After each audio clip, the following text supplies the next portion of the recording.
Hello, and welcome to day 2 of the Branding Challenge. So, before we begin, I'd like to tell you a little bit about me. My name is Yasmin, and I've been working as a train designer for about 5 years now. I work with small and large companies, both product based and service based. And my favorite quote, "Isn't it funny that the harder I work, the luckier I get," has really resonated with me. And I first heard that quote in high school from one of my favorite teachers. And it's just kept me going through high school and college and just through life. And how funny it is that, especially with entrepreneurs, that people think it's just really easy to do what we do and that we're just really lucky when in fact we've been putting in so much hard work. And I'm really just passionate about making your brand sparkle and evoke the personality that you have.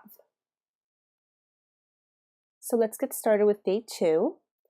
And we are going to be talking about your target market and how you should be narrowing it down to find your true ideal client. The number one mistake that I see my clients have made before coming to me is not narrowing down the ideal client. So they give me examples like, "I'm selling my items for anyone ages 6 to 60. No, that is way too wide of an age gap.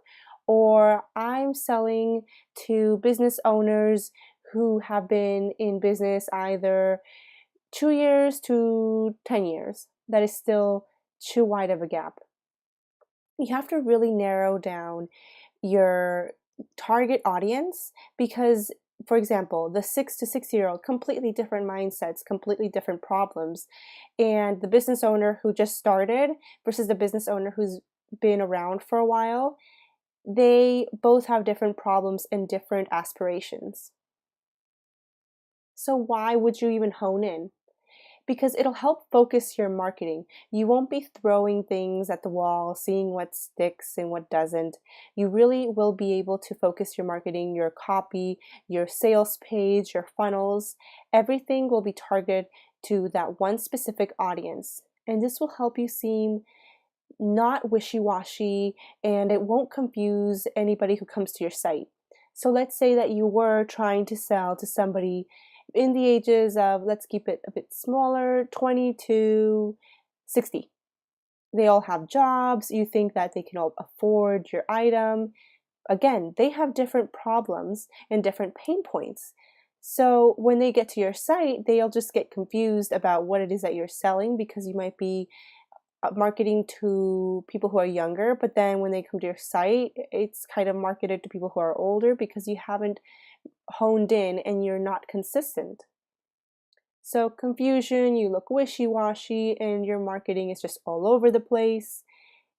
It's just a recipe for disaster. There are 2 things to remember when honing in on your target audience or your ideal client. And these 2 things are demographics and psychographics. Demographics are the facts. It's the age, the salary, do they have kids, do they live in the suburbs? Anything that you can actually show metrics for and say this is the percentage of people that live in the suburbs and have kids and earn this much money. You can easily research that online. Psychographics, on the other hand, are more about their fears, their beliefs, who they follow, what their aspirations are. It's all about the fuzzy feelings and who they aspire to be like and their hopes and dreams. Anything like that would be considered a psychographic. The hardest one to research that I have found is psychographics, but it is one of the most important ones.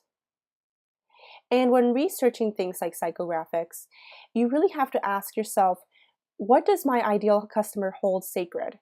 What does he or she fear? What makes them stressed out and just not want to get out of bed in the morning? What do they aspire to be? What is their goal in life? What is their goal with your product? And what are they thinking right before they purchase your service or product? What sorts of fears are going across their mind? Do they fear that your product might not work for them or that your service might not be right? Now it's your turn. Download and fill out the worksheet that I've provided.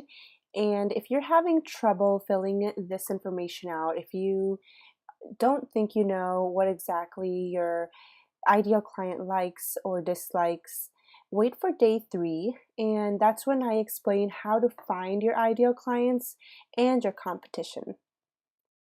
So thanks so much, and I will see you in part 3.